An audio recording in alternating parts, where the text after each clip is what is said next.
여러분 안녕하셨습니까? 문석진 목사입니다. 그동안 평안하셨습니까? 사랑은 관심이다 이런 말이 있습니다. 사랑하는 마음이 있으면 관심을 갖게 되는 것이죠. 여러분은 어디에 관심이 있으신가요? 아직도 우크라이나에서는 전쟁이 계속되고 있는데 이 전쟁으로 인한 난민들이 많이 있습니다. 물론 전 세계 사람들이 이 난민들을 돕고 있고 그들을 위한 사랑과 기도를 계속하고 있는 상황입니다. 전쟁을 겪어보신 분들은 어떤 참담한 결과를 경험을 하셨을 것입니다만은 아무튼 이 우크라이나 전쟁으로 인한 여러 가지 현장 그리고 난민들, 가족들 그런 분들을 위해서 사랑하는 마음을 가지고 관심을 가지고 기도해야 할 것입니다. 오늘은 우크라이나 전쟁으로 고통받고 있는 사람들을 돕고 있는 전성진 형제 그리고 전하은 자매, 용감한 자매 남매죠? 만나보겠습니다. 안녕하세요. 안녕하세요. 반갑습니다. 젊은 청년들이신데 자기소개를 한번 부탁드리겠습니다. 네, 안녕하세요. 저는 이제 슬로바키아에서 우크라이나 난민을 섬기고 있는 전만규 선교사님의 아들 전성진입니다. 네, 저는 전성진 오빠의 동생 전하은입니다. 네, 먼저 시청자들의 이해를 돕기 위해서 전만규 선교사님이라고 하셨는데 우크라이나에서 선교를 하고 계시는 전만규 선교사님에 대해서 소개를 해주시겠습니까? 예, 저희 아버지 전만규 선교사님은 이제 95년도 때부터 해서 지금까지 27년 동안 우크라이나에서 이제 선교사로 계셨는데요. 처음에는 키예브에서 활동하시다가 르비브라는 곳에서 이제 제 여동생이 태어나고 거기서 교회를 개척하시고 2006년도 때부터는 우주호로드라는 이제 지금도 계속 저희 집이 있는 그곳에서 집시 종족을 위해서 이렇게 집중적으로 사역을 하셨다가 최근 2, 3년 전부터 해서 우크라이나 할머니들, 할아버지들 대상으로 이제 복음 전도를 하시고 말씀과 기도로 이렇게 사역을 하고 계셨습니다. 네. 두 분은 아버지를 어떻게 도우셨나요? 어떤 사역을 같이 하셨나요? 네, 최근에 이제 작년 10월부터 해서 저희가 우크라이나에 가서 부모님이 이제 할머니, 할아버지 들을 위해서 이렇게 사역을 하고 계셨을 때 저희가 같이 함께 예배 드리는 것을 도와드리고 또 번역이라든가 통역이라든가 이런 것도 도와드리고 또 사역 소개하는 그런 영상들을 저희가 또 같이 만들고 그런 것들을 이제 아빠한테 이제 많이 도와드리고 하고 있었습니다. 네. 제가 아버님한테 우크라이나 현장에서 사역 전쟁 중에 하고 계시는 사역을 보고받고 또 우리 전하은 자매가 편지를 썼잖아요. 제목이 뭐더라? 일기인데.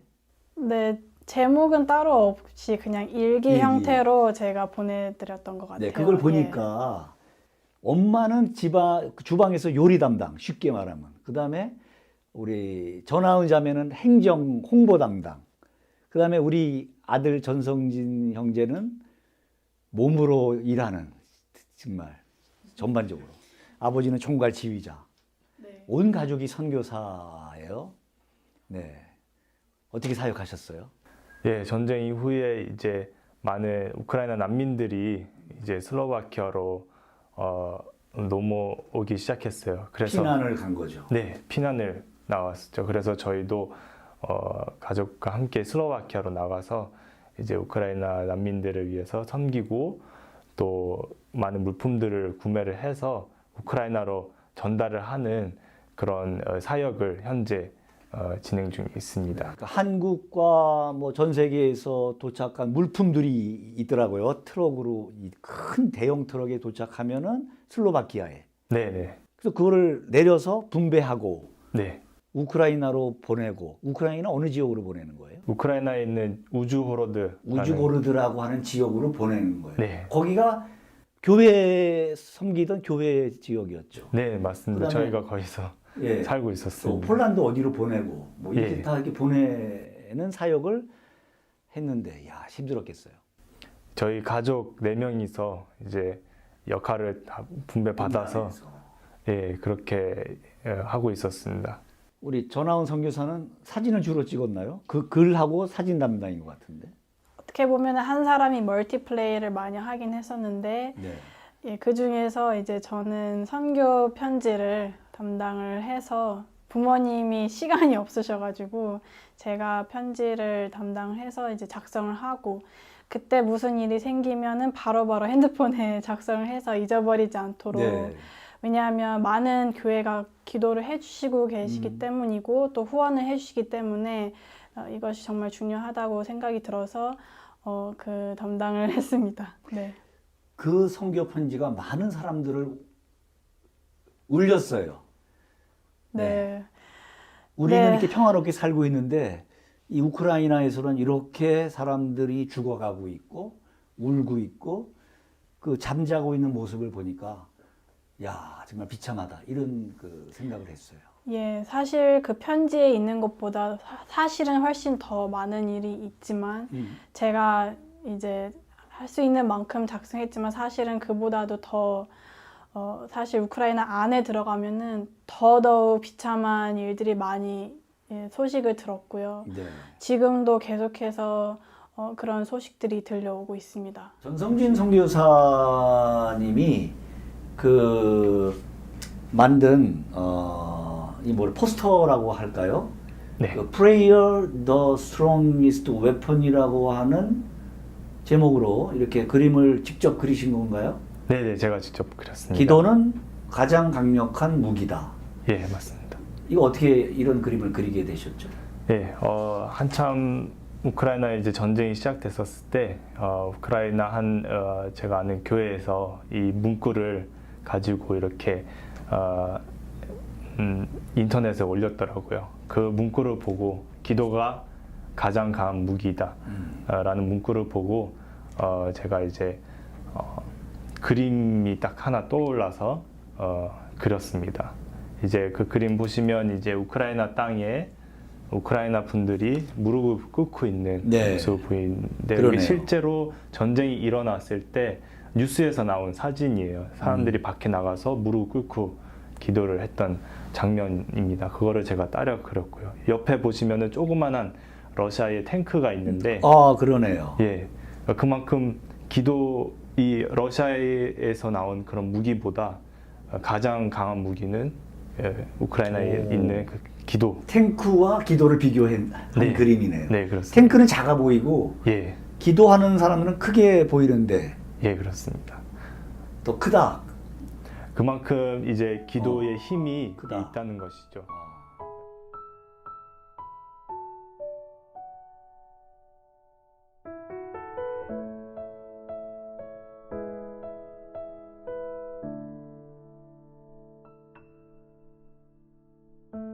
할렐루야. 이렇게 인터넷을 통해서 여러분들 만나 뵙게 되니 너무나 저에게 큰 은혜이고 감사임을 고백합니다. 이 시간을 들어서 여러분 모두에게 예수 그리스도의 이름으로 문안드립니다. 예, 제가 오늘 함께 여러분과 나눌 말씀은 마태복음 14장 27절에서 31절 말씀입니다. 함께 읽겠습니다. 예수께서 즉시 이르시되 안심하라 나니 두려워하지 말라.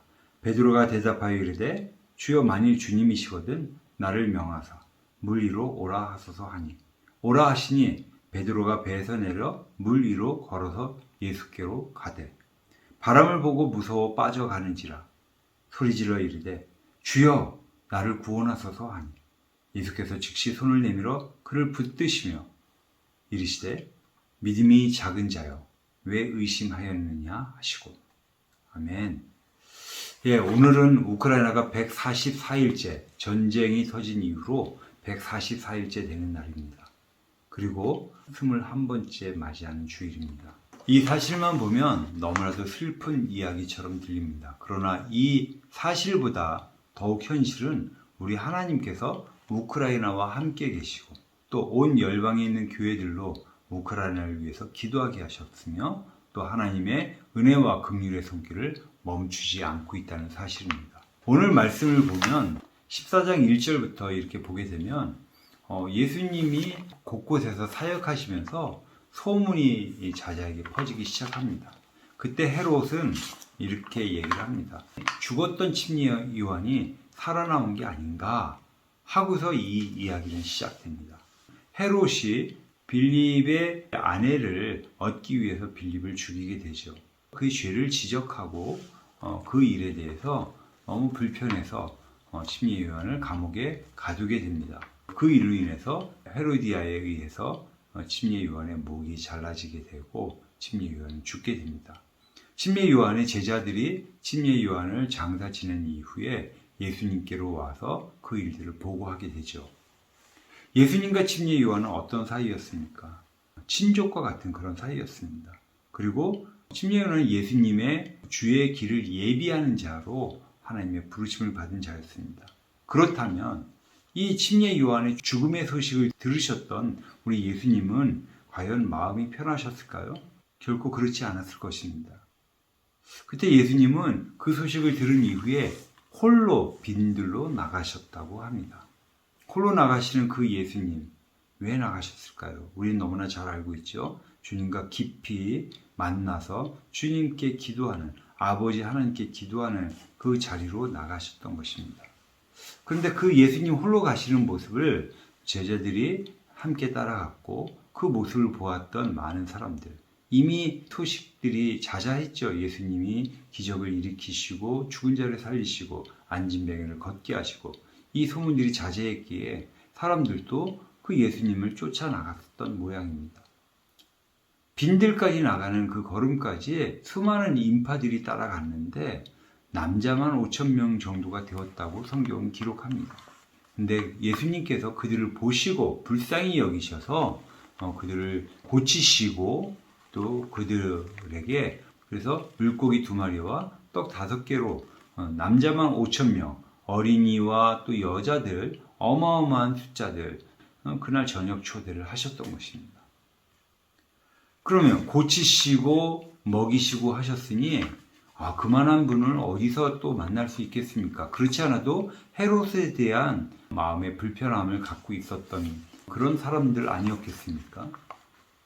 당신이야말로 우리의 진정한 왕이 될 수 있겠다 해서 사람들이 억지로 예수님을 왕으로 세우려고 했다고 요한복음 6장에서는 그렇게 얘기하고 있습니다.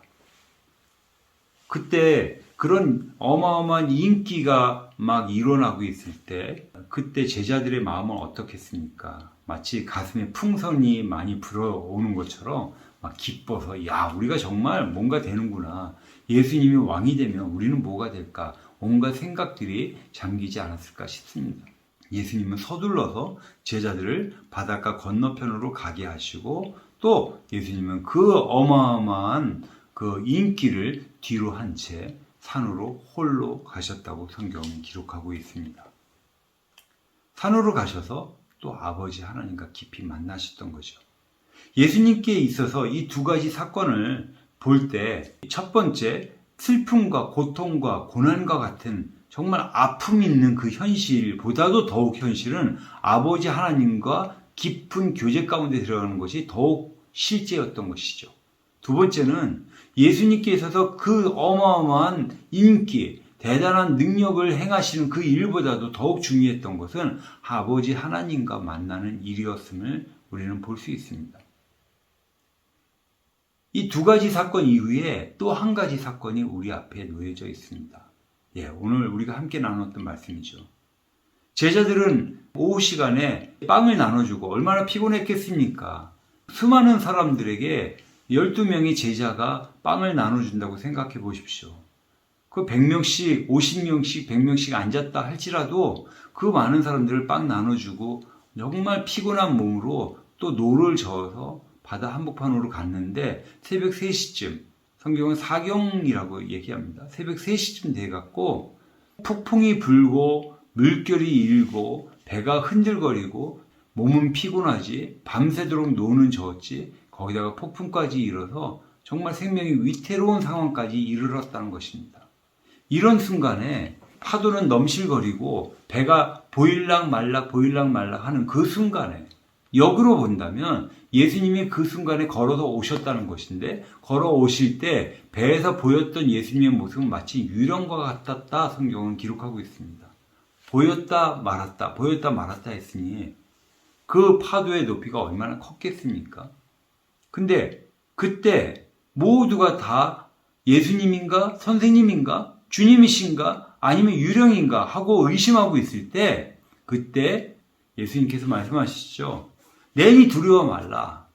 그 말씀 한마디면 사실 충분했는데 그런 상황 속에서 주님의 음성 나니까 두려워하지 말라. 너희들의 주니까 너희는 두려워하지 말라. 이렇게 말씀하시는 주님의 말씀이 제대로 들렸겠습니까? 상황이 이런데 그때 베드로는 그 모두가 다 의심하고 있는 그 순간에 만약 주님이시거든 나로 하여금 오라 말씀하십시오. 이렇게 얘기하는 거예요. 우리의 삶을 한번 돌이켜보면 그렇지 않겠습니까? 내니 두려워 말라. 이것이 제대로 들렸겠나 하는 것입니다.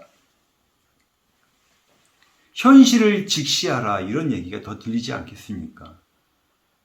근데 오늘 말씀 가운데서 분명한 내용은 내니 두려워 말라. 모두가 의심의 꼬리가 물고 하는 그 순간에 사도 베드로는 만약 주님이시거든 나로 하여금 오라 말씀하십시오. 주님께서 오라 하십니다. 베드로는 몸을 확 던집니다. 배에서 바다로. 그래서 물 위를 걸어갑니다. 정말 놀랍지 않습니까? 걸어가는데 순간적으로 바람이 파도를 밀고 자기 몸에로 달려오는 것을 보면서 그냥 물속으로 확 빠집니다. 두려워서 빠졌다고 성경은 얘기하고 있습니다. 자, 이 내용을 볼 때 우리의 삶 가운데 얼마든지 아주 신앙의 첫걸음을 잘 걷고 한 걸음 한 걸음 전진해 나가는 그 기쁨이 얼마나 컸습니까? 하나님 말씀 앞에 믿음으로 한 걸음 순종해서 나가는 거 정말 기쁘고 감사한 일 아니었겠습니까? 근데 어느 순간인가 그런 기쁨은 온데간데 없고 잠깐의 어려움들 이렇게 순간에 괴로움들이 딱 다가오면 그 기쁨은 온데간데 없고 그저 좌절하고 낙망하고 그냥 푹 빠지는 우리의 모습과 같지 않습니까? 오늘 말씀에 보면 참 베드로의 그 모습은 두 가지가 한꺼번에 다 걸립니다. 한 가지는 말씀 앞에 순종해서 기쁨으로 걸어가는 그 모습도 있고 마치 성공한 것 같습니다. 두 번째는 두려움에 빠져서 넘어진 모습, 그냥 좌절한 모습. 근데 이 두 가지를 다 뛰어넘는 고백이 있었습니다. 그것이 뭐냐? 바로 이것입니다. 주님, 나를 구원하소서. 그때 주님께서 믿음이 작은 자여, 왜 의심하였느냐라고 얘기하십니다. 우리는 얼마든지 넘어질 수밖에 없는 존재라는 사실을 우리는 기억해야 합니다. 너는 나 없이는 안 돼 라는 얘기예요. 넌 내가 붙들지 않으면 안 돼 이런 얘기예요. 오늘 말씀에서 분명하게 얘기하는 것은 이 메시지는 어떤 것인가 아니라 믿음이 없는 자여라고 얘기하지 않고 믿음이 작은 자여 얘기했습니다. 의심할 수 있습니다. 넘어질 수도 있습니다. 좌절할 수도 있습니다. 두려워할 수도 있습니다. 시험에 걸려서 쓰러질 수도 있습니다. 그러나 그것이 전부가 아니라 거기에서 끝이 아니라 주님 나를 구원하소서. 주님께 돌이키는 것입니다. 내가 어디로 가야 할지, 내가 누구를 불러야 할지 그걸 아는 그 자리에 우리 모두가 저와 여러분이 함께 있어야 될 줄 압니다. 내가 잘 믿음을 써서 걸어가는 그런 나를 묵상하는 것이 아니라 또는 내가 좌절에 빠져서 믿음을 잃고 도저히 믿음이 없는 것 같아서 쓰러지고 낙망하고 어찌할 바를 몰라서 주저앉는 그런 나를 묵상하는 것이 아니라 주님을 묵상하자는 것입니다. 주님을 바라보자는 것입니다. 주님을 부르짖자는 것입니다. 지금 우리의 현실이 너무 커서 더 이상 아무것도 할 수 없고 다 잃어버린 것 같고 다 망한 것 같고 다 끝난 것 같은 그 자리에서 우리가 외칠 수 있는 한마디, 그것은 곧 예수 그리스도입니다. 사도 바울은 빌립보서 4장에서 이렇게 얘기합니다. 내가 비천에 처하기도 하고 풍부에 처하기도 하고 약하기도 하고 강하기도 하고 온갖 여러 가지 가운데 처했지만 내게 능력 주시는 주님 안에서 내가 모든 것을 할 수 있다라는 이런 고백은 무슨 고백인가? 성공하는 일, 좌절하는 일, 온갖 여러 가지 환경들이 결코 나에게 영향을 줄 수 없다라는 것이죠. 나를 움직이게 하는 것은 오직 예수 그리스도, 오직 진리, 바로 이것이 나를 움직이게 한다는 것입니다. 예, 물론 베드로는 그 이후에도 여러 번 넘어집니다. 예수님은 다시 베드로를 찾아오십니다. 내가 나를 사랑하느냐? 내가 이 사람들보다 나를 더 사랑하느냐? 베드로는 말합니다. 예, 주님. 주님 아시죠? 내 존재가 죄밖에 지을 수 없는 죄 덩어리인데 주님을 사랑하지 않고는 오늘 살아갈 수 없습니다. 이런 고백을 합니다. 그렇게 주님은 우리를 한 걸음 한 걸음 믿음의 첫 걸음을 뛰게 하시고 내가 오늘 그 믿음의 걸음을 뛰는 순간 정말 주님 없이는 살 수 없는 존재임을 고백하게 하십니다. 그래서 저는 오늘 이런 고백을 합니다. 은혜 아니면 살아갈 수 없는 그것이 바로 우리에게 큰 축복 아니겠습니까? 지난해 10월 저는 저희 자녀들과 8년 만에 함께하는 시간을 모처럼 가졌습니다. 키르기즈로 달려갔던 두 자녀가 선교 사역을 마치고 우크라이나로 돌아오는 일이 있었습니다. 모처럼 그들과 함께하는 시간 결코 쉽지 않았습니다. 8년 동안 떨어져 있다 보니까 서먹서먹하기도 하고 그들과 함께 교제하는 시간이 쉽지 않았습니다.